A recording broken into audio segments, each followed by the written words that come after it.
Friends, मेरा नाम है सपना। आज मैं आप लोगों से कर्मास के बारे में बात करने आई हूँ। कर्म होता क्या है? एनी एक्शन टेकन, यानी कि कोई भी किया गया कार्य कर्म होता है। लेकिन क्या कर्मा यहीं तक सीमित है? फिर कुछ नहीं करना क्या होता है? एक्शन लेना क्या होता है?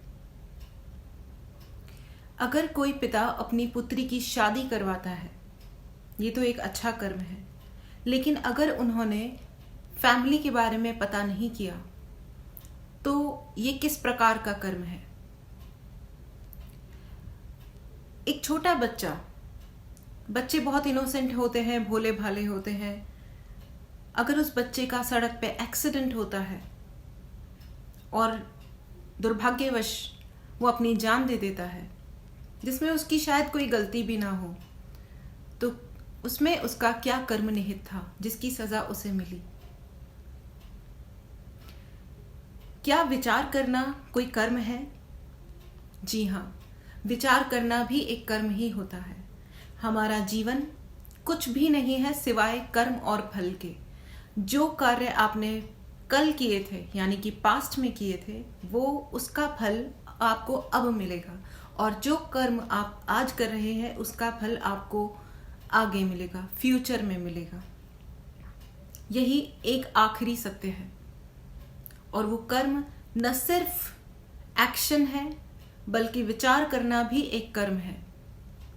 आपने नोटिस किया होगा कि किसी व्यक्ति विशेष के आ जाने मात्र से घर का या उस स्थान का माहौल अच्छा हो जाता है, खुशनुमा हो जाता है। आने मात्र से, जरूरी नहीं हो आप उसको जानते हो या आपने उनसे बातें की हो। इसी प्रकार किसी न किसी के कोई ऐसा व्यक्ति आ जाता है कि उसके सिर्फ होने मात्र से एक अजीब सी खिन्नता भर जाती है, गुस्सा आने लगता है, मन करता है कि नहीं, या तो ये चला जाए या हम चले जाएं या ये सिचुएशन चेंज हो जाए। ऐसा क्यों होता है?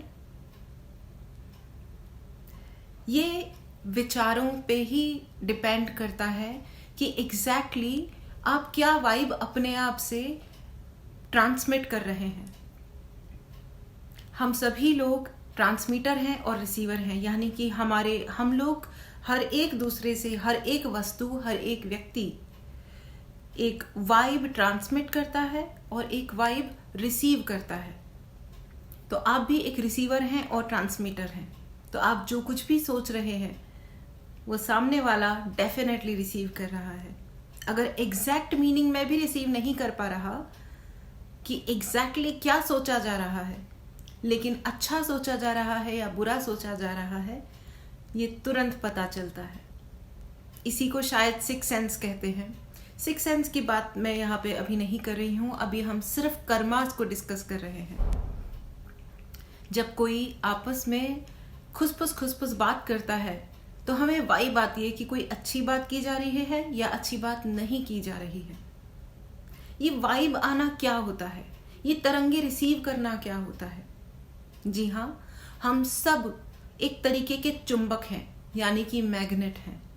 हम हमेशा अपनी तरफ हमेशा कुछ ना कुछ अट्रैक्ट कर रहे होते हैं और कुछ ना कुछ दूर भेज रहे होते हैं।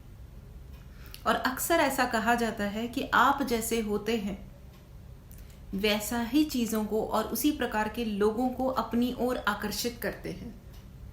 अब आप कहेंगे कि मैं तो इतना अच्छा हूं या अच्छी हूं, मैंने हमेशा लोगों का अच्छा किया है, भला किया है, तो मेरे जीवन में इतने गलत लोग क्यों आते हैं? क्या ये आपका कर्मा है जो अब आपके सामने आ रहा है? लेकिन अगर आपने जीवन में हमेशा अच्छे ही कर्म किए थे, आप अच्छे ही कर्म कर रहे हैं, तो ये गलत कैसे आया? बहुत बड़ी मिस्ट्री है। आइए हम थोड़ा सा और जानते हैं। गीता में श्री कृष्ण ने कहा है, जिस प्रकार हम हर दिन अपने वस्त्र बदलते हैं, उसी तरह आत्मा शरीर बदलती है। यानी हम ये सोच सकते हैं, और इनफैक्ट कुछ और थ्योरीज के अनुसार भी ऐसा कहा गया है कि आत्मा जन्म लेने से पहले अपना एनवायरनमेंट, अपनी फैमिली, अपनी मदर, फादर और उन लोगों को चुनती है जिनसे उनको अपने ओपन कर्मास के अकाउंट क्लोज करने होते हैं इस जन्म में।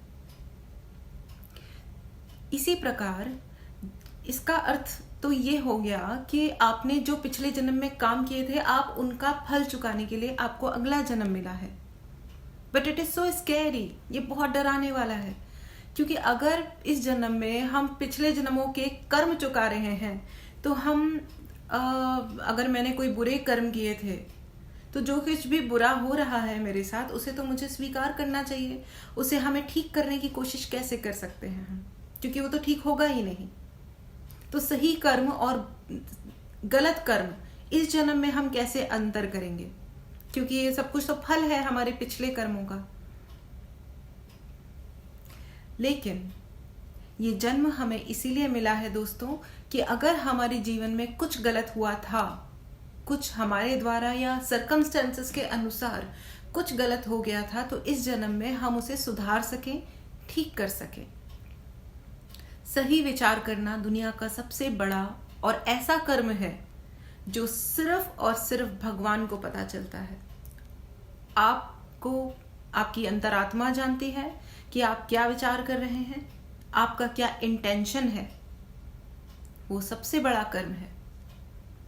बहुत लोग हैं इस दुनिया में जो मुंह में राम बगल में छुरी लेकर के घूमते हैं, लेकिन आपको क्या लगता है वो किस तरीके की जिंदगी जीते होंगे?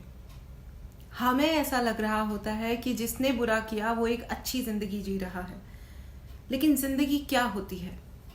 जिंदगी वो नहीं होती है फ्रेंड्स जो दिखाई देती है। जिंदगी वो होती है जो आप अपने मन के अंदर एक्चुअली जी रहे होते हैं। अगर किसी इंसान को अपने आप के प्रति हमेशा डिससेटिस्फैक्शन फील होता है, तो फिर उसके पास कितने भी रुपए हों, उसके पास कोई भी अथॉरिटी क्यों ना हो, वो नर्क भोग रहा है। लेकिन अगर किसी के पास कितने भी कम रिसोर्सेज हैं, लेकिन वो एक खुश जिंदगी जी रहा है, वो खुश है, वो अच्छा सोच सकता है, उसके दिमाग में ज्यादा आलतू फालतू विचार, ग्रजेस, रिवेंज यानी कि बदला, इस तरीके की बातें नहीं आती हैं, तो वो एक अच्छी और क्वालिटी लाइफ जी रहा है। ये है कर्मों का फल। जहां तक पैसे की बात है, हेल्थ की बात है, आई थिंक वो तो सबसे छोटे कर्मा है जिनको हम सुधार सकते हैं। सबसे आसान होता है कर्मास को ठीक करने का तरीका कि जब हम किसी और के भले के लिए प्रेयर करते हैं, अच्छा बोलते हैं, अच्छा सोचते हैं। In any case, in all the circumstances, अगर आपको कुछ भला और कुछ अलग सोचना ही है तो उसमें अपने आप को गिनी पिग बनाइए, अपने आप के बारे में सोचिए।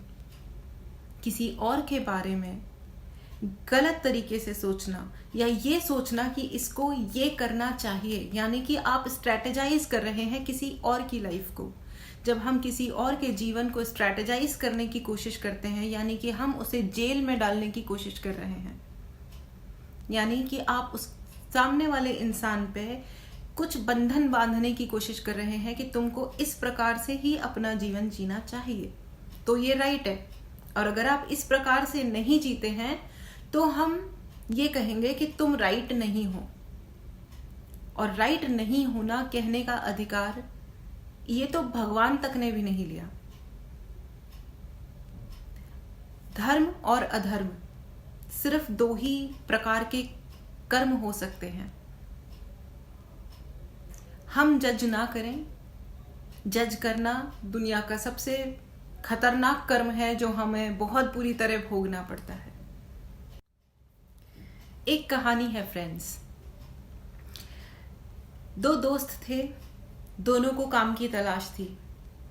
एक के पास थोड़ा पैसा था, दूसरे के हाथ में हुनर था।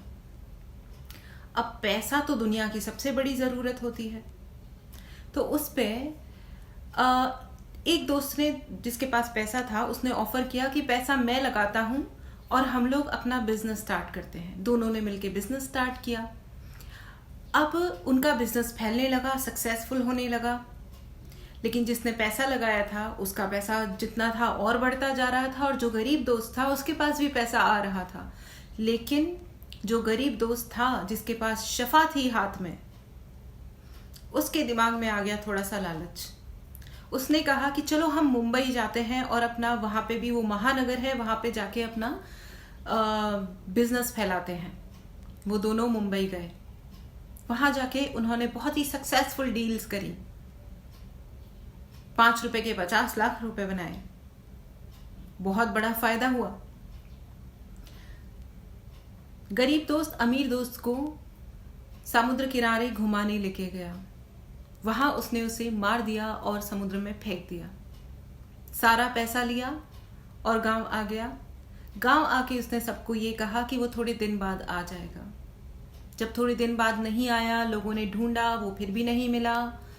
और वो जो गरीब दोस्त था वो गरीब नहीं रहा, ऑब्वियसली वो बहुत अमीर हो गया। अब वो एक संपन्न जिंदगी जी रहा था। अब वो सब कुछ खरीद सकता था, सब कुछ उसके पास आ गया। एक जिस लड़की से वो शादी करना चाहता था, वो उस लड़की से उसने शादी की। एक बच्चा हुआ उसे। बच्चा जब 7-8 साल का हुआ, वो बीमार हुआ, बहुत बुरी तरीके से बीमार हुआ। उसका इलाज करवा करवा के उसकी आधे पैसे खत्म हो गए। डॉक्टरों ने जवाब दे दिया। दोनों की, पति पत्नी दोनों की रो रो के हाल खराब हो गए। भगवान से मन्नतें मांग मांग के उनके हाल खराब हो गए। फाइनली जब बच्चा मरने लगा तो उस आदमी के मुंह से निकला कि मैंने ऐसे कौन से पाप किए थे जो मेरा इतना प्यारा बच्चा मेरी आंखों के सामने मर रहा है। तो उस बच्चे ने हल्के से आंखें खोली और कहा कि हे पिता, मुझे ध्यान से देखो, मेरी आवाज ध्यान से पहचानो। मैं हूं तुम्हारा वो दोस्त। तुमने जितने पैसे मुझसे चुराए उतने पैसे तुम्हारे खर्च हो चुके हैं। और तुमने जिस इंसान को इतनी मन्नतों के बाद पाया था, उसे तुम आज खोने जा रहे हो। क्योंकि जिस दोस्त को तुमने धोखा दिया था, उसने भी बहुत मन्नतों के बाद एक इतना अच्छा दोस्त पाया था। तो अब ये तुम्हारा कर्म है जिसे तुम भुगत रहे हो। ये कह के बच्चा मृत्यु को प्राप्त हो गया। वो आदमी वैसा के वैसा बैठा रह गया। उसे कुछ समझ में नहीं आया। उसकी अपने पुत्र की अपने हाथों से अंत्येष्टि करने के बाद वो आदमी जंगल में चला गया और कहीं खो गया। कर्म इसी प्रकार से वापस आते हैं। दुनिया में किसी को पता चले ना चले, लेकिन वो है एक ऊपर वाला जिसे सब पता है।